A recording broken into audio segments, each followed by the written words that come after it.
Hola, hola a todos, espero que estén excelente el día de hoy. Estaremos continuando con nuestra lectura de libros para el CBC en la Universidad de Buenos Aires, la UBA, en la Facultad de Derecho. El libro que tenemos hoy es llamado Curso de Lingüística General, traducción, prólogo y notas de Amado Alonso. Este libro es de Ferdinand de Saussure. Yo, Roger Gaviria, le estará leyendo este libro. Estaremos leyendo desde la página 33 hasta la 44. Específicamente el capítulo 3, objeto de la lingüística. Sin más nada que decir, comencemos. 1. La lengua. Su definición. ¿Cuál es el objeto a la vez integral y concreto de la lingüística? La cuestión es particularmente difícil, ya veremos luego por qué. Limitémonos ahora a hacer comprender esa dificultad.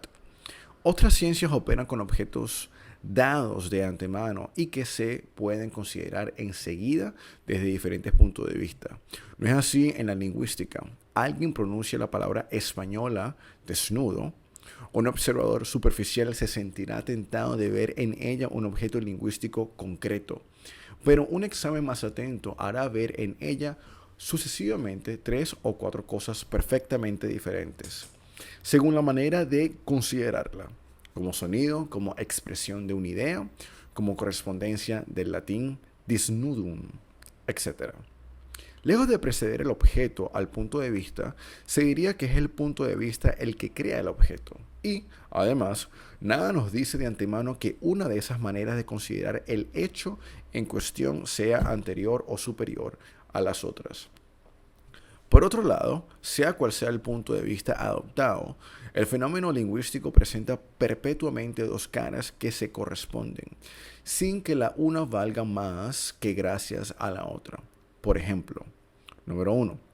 Las sílabas que se articulan son impresiones acústicas percibidas por el oído, pero los sonidos no existirían sin los órganos vocales. Así, una N no existe más que por la correspondencia de estos dos aspectos.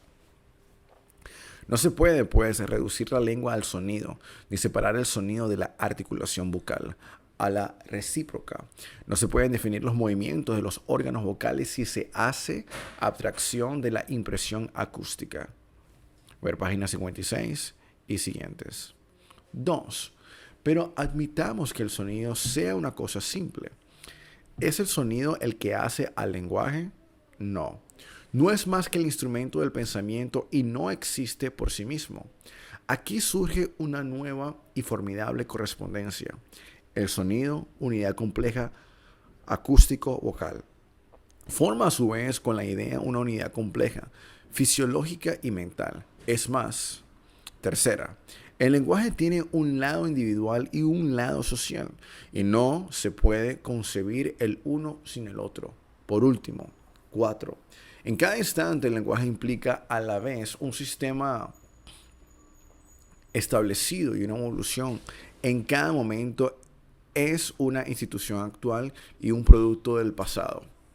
Parece a primera vista muy sencillo distinguir entre el sistema y su historia, entre lo que es y lo que ha sido. En realidad, la relación que une esas dos cosas es tan estrecha que es difícil separarlas. Sería la cuestión más sencilla si se considera el fenómeno lingüístico en sus orígenes. Si, por ejemplo, se comenzara a estudiar por estudiar el lenguaje de los niños. No, pues una idea pues es una idea enteramente falsa esa de creer que en materia de lenguaje el problema de los orígenes difiere del de las condiciones permanentes. No hay manera de salir del círculo. Así pues, de cualquier lado que se mire la cuestión, en ninguna parte se nos ofrece entero el objeto de la lingüística. Por todas partes topamos con este dilema, o bien nos aplicamos a un solo lado de cada problema, con el consiguiente riesgo de no percibir las dualidades arriba señaladas. O bien, si estudiamos el lenguaje por muchos lados a la vez, el objeto de la lingüística se nos aparece como un montón confuso de cosas heterogéneas y sin trabazón. Cuando se procede así es cuando se abre la puerta a muchas ciencias: psicología, antropología, gramática normativa, filología, etcétera, que nosotros separamos distintamente de la lingüística, pero que, a favor de un método incorrecto, podrían reclamar el lenguaje como uno de sus objetos. A nuestro parecer, no hay más que una solución para todas estas dificultades. No hay que colocarse desde el primer momento en el terreno de la lengua y tomarla como norma de todas las otras manifestaciones del lenguaje. En efecto, entre tantas dualidades, la lengua parece ser lo único susceptible de definición autónoma y es la que da un punto de apoyo satisfactorio para el espíritu. Pero, ¿qué es la lengua? Para nosotros la lengua no se confunde con el lenguaje. La lengua no es más que una determinada parte del lenguaje, aunque esencial. Es, a la vez, un producto social de la facultad del lenguaje y un conjunto de convenciones necesarias adoptadas por el cuerpo social para permitir el ejercicio de esa facultad en los individuos. Tomado en su conjunto, el lenguaje es multiforme y heteróclito, a caballo en diferentes dominios, a la vez físico, fisiológico y psíquico. Pertenece además al dominio individual y al dominio social. No se deja clasificar en ninguna de las categorías de los hechos humanos porque no se sabe cómo desembrollar su unidad. La lengua, por el contrario, es una totalidad en sí y un principio de clasificación. En cuanto le damos el primer lugar entre los hechos de lenguaje, introducimos un orden natural en un conjunto que no se presta a ninguna otra clasificación. A este principio de clasificación se podría objetar que el ejercicio del lenguaje se apoya en una facultad que nos da la naturaleza, mientras que la lengua es cosa adquirida y convencional que debería quedar subordinada al instinto natural en lugar de anteponérsele.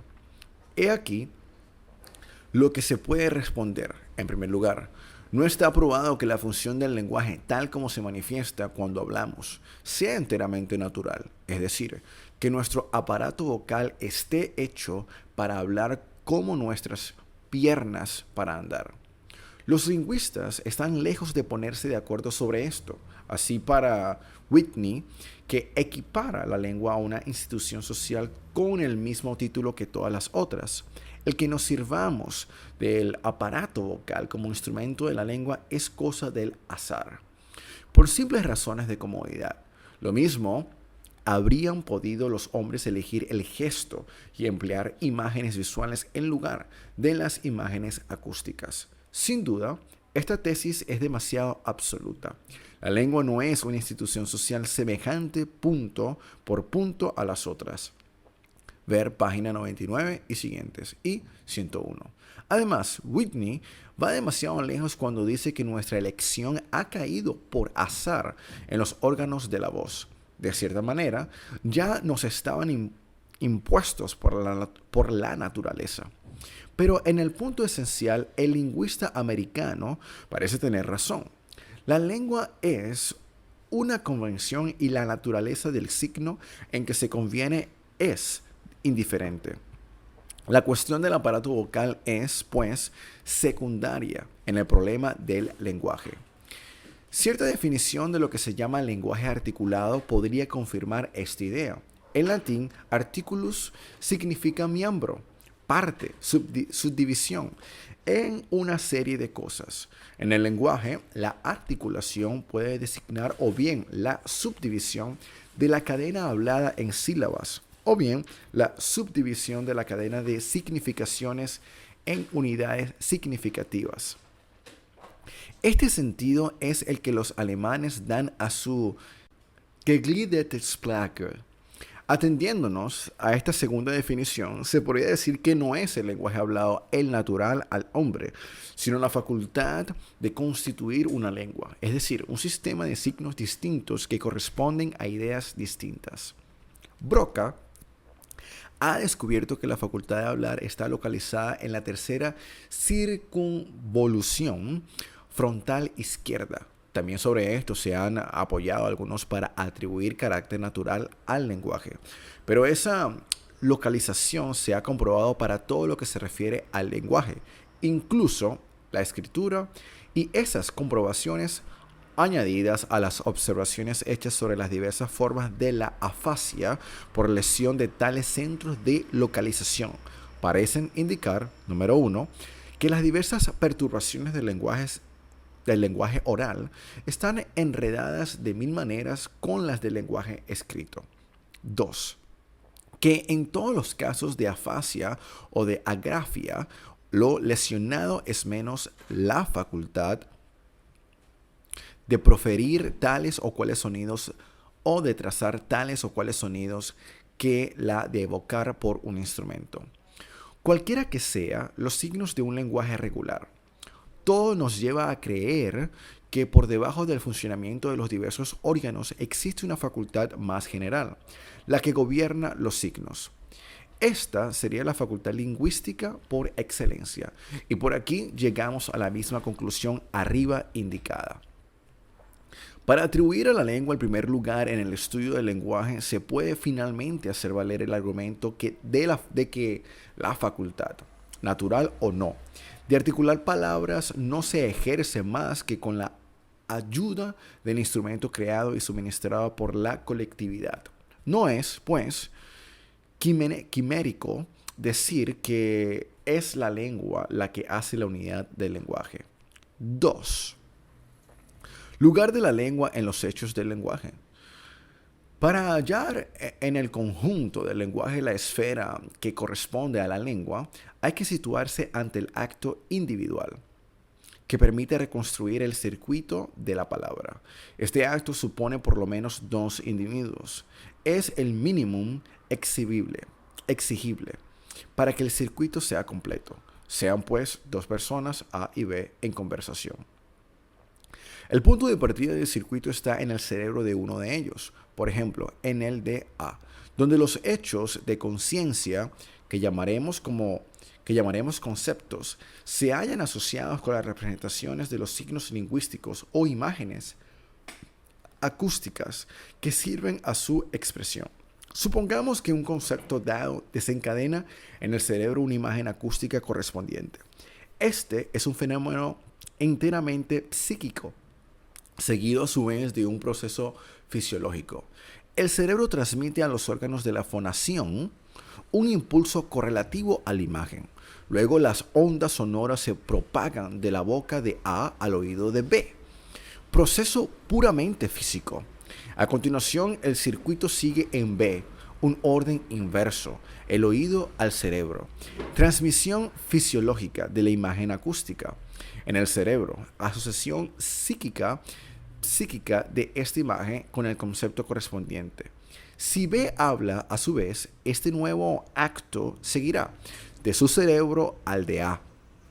Exactamente la misma marcha que el primero y pasará por las mismas fases sucesivas que representamos con el siguiente esquema. Audición, fonación, concepto, imagen acústica, fonación, audición. Este análisis no pretende ser completo.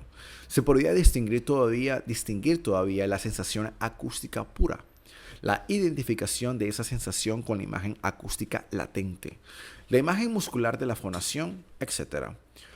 Nosotros solo hemos tenido en cuenta los elementos juzgados esenciales, pero nuestra figura permite distinguir enseguida las partes físicas, ondas sonoras, de las fisiológicas, fonación y audición, y de las psíquicas, imágenes verbales y conceptos. Pues es de capital importancia advertir que la imagen verbal no se confunde con el sonido mismo y que es tan legítimamente psíquica como el concepto que le está asociado. El circuito, tal como lo hemos representado, se puede dividir todavía en una parte externa, vibración de los sonidos que van de la boca al oído, y una parte interna que comprende todo el resto. B. En una parte psíquica y una parte no psíquica, incluyéndose en la segunda tanto los hechos fisiológicos de que son asiento los órganos, como los hechos físicos exteriores al individuo. C. En una parte activa y una parte pasiva. Es activo todo lo que va del centro de asociación de uno de los sujetos al oído del otro sujeto, y pasivo todo lo que va del oído del segundo a su centro de asociación. Por último, en la parte psíquica, localizada en el cerebro, se puede llamar ejecutivo todo lo que es activo y receptivo todo lo que es pasivo. Es necesario añadir una facultad de asociación y de coordinación que se manifiesta en todos los casos en que no se trate nuevamente de signos aislados. Esta facultad es la que desempeña el primer papel en la organización de la lengua como sistema. Ver página 147 y siguientes. Cristalización social.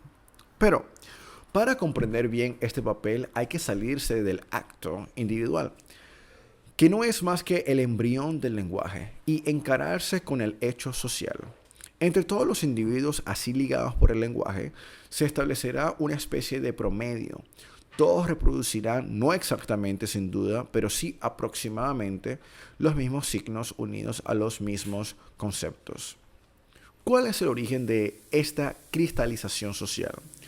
Una de las dos partes del circuito puede ser la causa, pues lo más probable es que no todas participen igualmente.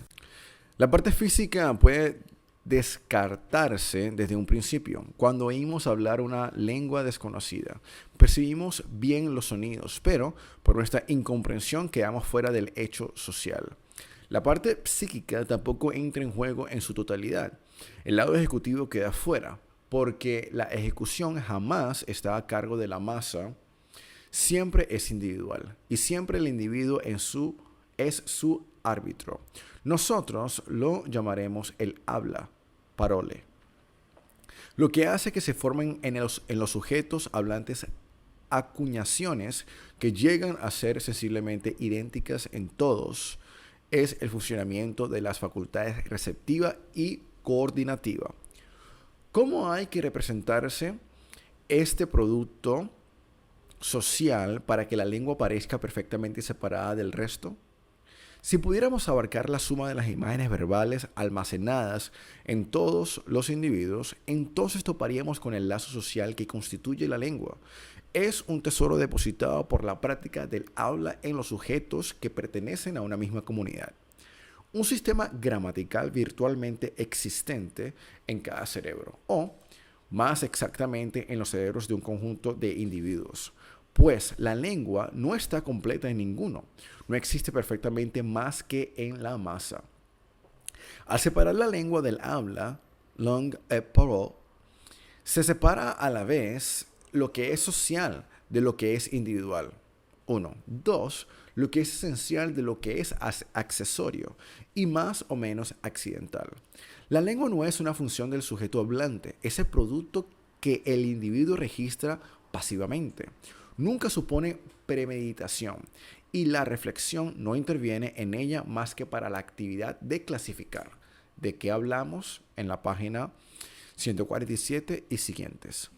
El habla es, por el contrario, un acto individual de voluntad y de inteligencia, en el cual conviene distinguir, número 1, las combinaciones por las que el sujeto hablante utiliza el código de la lengua con miras a expresar su pensamiento personal. 2. El mecanismo psicofísico que le permite exteriorizar esas combinaciones. Hemos de subrayar que lo que definimos son cosas, no palabras. Las distinciones establecidas nada tienen que temer de ciertos términos ambiguos que no se recubren del todo de lengua a lengua. Así, en alemán, Sprache quiere decir lengua y lenguaje. Rede corresponde bastante bien a hablar, parole.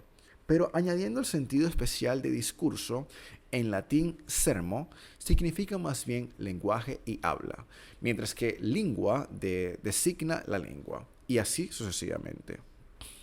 Ninguna palabra corresponde exactamente a cada una de las nociones precisadas arriba.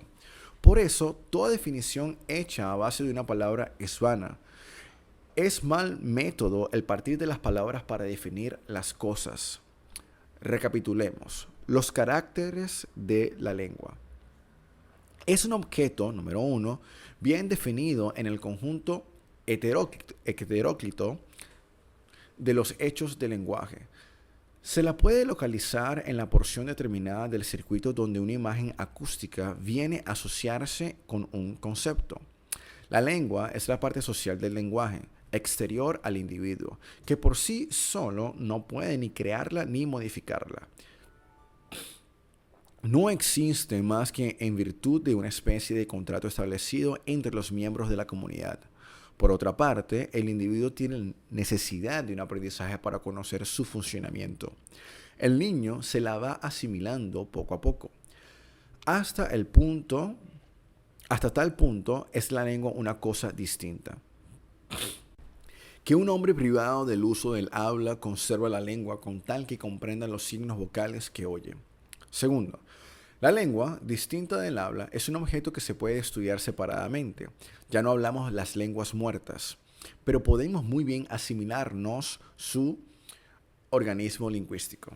La ciencia de la lengua no solo puede prescindir de otros elementos del lenguaje, sino que solo es posible a condición de que esos otros elementos no se inmiscuyan. 3. Mientras que el lenguaje es heterogéneo, la lengua así delimitada es de naturaleza homogénea. Es un sistema de signos en el que solo es esencial la unión del sentido y de la imagen acústica, y donde las dos partes del signo son igualmente psíquicas. 4. La lengua, no menos que el habla, es un objeto de naturaleza concreta, y esto es gran ventaja para su estudio. Los signos lingüísticos, no por ser esencialmente psíquicos, son abstracciones. Las asociaciones ratificadas por el consenso colectivo y cuyo conjunto constituye la lengua son realidades que tienen su asiento en el cerebro. Además, los signos de la lengua son, por decirlo así, tangibles. La escritura puede fijarlos en imágenes convencionales, mientras que sería imposible fotografiar en todos sus detalles los actos del habla. La fonación de una palabra, por pequeña que sea, representa una infinidad de movimientos musculares extremadamente difíciles de conocer y de imaginar. En la lengua, por el contrario, la lengua y la semiología, no hay más que la imagen acústica, y esta se puede traducir en una imagen visual constante. Pues si se hace abstracción de esta multitud de movimientos necesarios para realizarla en el habla, cada imagen acústica no es, como luego veremos, más que la suma de un número limitado de elementos o fonemas, susceptibles, a su vez, de ser evocados en la escritura por un número correspondiente de signos. Esta posibilidad de fijar las cosas relativas a la lengua es la que hace que un diccionario y una gramática puedan ser su representación fiel. Pues la lengua es el dispositivo de las imágenes acústicas y la escritura la forma tangible de esas imágenes. 3. Lugar de la lengua en los hechos humanos, la semiología. Estos caracteres nos hacen descubrir otro más importante, la lengua. Deslindada así del conjunto de los hechos del lenguaje, es clasificable entre los hechos humanos, mientras que el lenguaje no lo es. Acabamos de ver que la lengua es una institución social, pero se diferencia por muchos rasgos de las otras instituciones políticas, jurídicas, etc. Para comprender su naturaleza peculiar, hay que hacer intervenir un nuevo orden de hechos. La lengua es un sistema de signos que expresan ideas, y por eso comprobable a la escritura, al alfabeto, de los sordomudos, a los ritos simbólicos, a las formas de cortesía, a las señales militares, etcétera, etcétera. Solo que es el más importante de todos esos sistemas. Se puede, pues, concebir una ciencia que estudie la vida de los signos en el seno de la vida social. Tal ciencia sería parte de la psicología social y, por consiguiente, de la psicología general. Nosotros la llamaremos semiología, del griego semión, signo. Ella nos enseñará en qué consisten los signos y cuáles son las leyes que lo gobiernan, puesto que todavía no existe. No se puede decir que es lo que ella será, pero tiene derecho a la existencia, y su lugar está determinado de antemano. La lingüística no es más que una parte de esta ciencia general. Las leyes que la semiología descubra serán aplicables a la lingüística, y así es como la lingüística se encontrará ligada a un dominio bien definido en el conjunto de los hechos humanos. Al psicólogo toca determinar el puesto exacto de la semiología. Tarea del lingüista es definir qué es lo que hace de la lengua un sistema especial en el conjunto de los hechos semiológicos. Más adelante volveremos sobre la cuestión. Aquí solo nos fijamos en esto. Si por vez primera hemos podido asignar a la lingüística un puesto entre las ciencias, es por haberla incluido en la semiología. ¿Por qué la semiología no es reconocida como ciencia autónoma, ya que tiene como a las demás su objeto propio? Es porque giramos dentro de un círculo vicioso. De un lado, nada más adecuado que la lengua para hacer comprender la naturaleza del problema semiológico. Pero para plantearlo convenientemente se tendría que estudiar la lengua en sí misma. Y el caso es que, hasta ahora, casi siempre se la ha encarado en función de otra cosa, desde otros puntos de vista.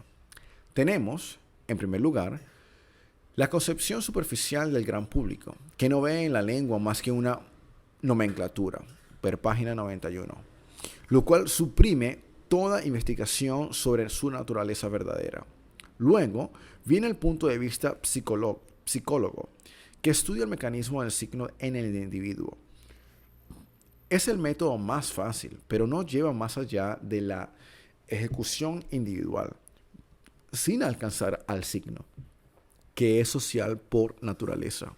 O por último, cuando algunos se dan cuenta de que el signo debe estudiarse socialmente, no retienen más que los rasgos de la lengua que la ligan a otras instituciones, aquellos que dependen más o menos de nuestra voluntad.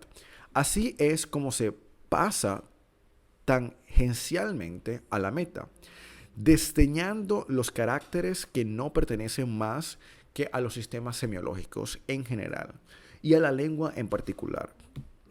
Pues el signo es ajeno siempre, en cierta medida, a la voluntad individual o social. Y en eso está su carácter esencial, aunque sea el que menos evidente se haga a primera vista. Así, ese carácter no aparece claramente más que en la lengua, pero también se manifiesta en las cosas menos estudiadas. Y de rechazo se suele pasar por alto la necesidad o la utilidad particular de una ciencia semiológica. Para nosotros, por el contrario, el problema lingüístico es primordialmente semiológico, y en este hecho importante cobran significación nuestros razonamientos. Si se quiere descubrir la verdadera naturaleza de la lengua, hay que empezar por considerarla en lo que tiene de común con todos los otros sistemas del mismo orden. Factores lingüísticos que a primera vista aparecen como muy importantes. Por ejemplo, el juego del aparato fonador. No se deben considerar más que de segundo orden, sino sirven más que para distinguir a la lengua de los otros sistemas. Con eso no solamente se esclarecerá el problema lingüístico, sino que al considerar los ritos, las costumbres, etc., como signos, estos hechos aparecerán a otra luz. Y se sentirá la necesidad de agruparlos en la semiología y de explicarlos por las leyes de esta ciencia.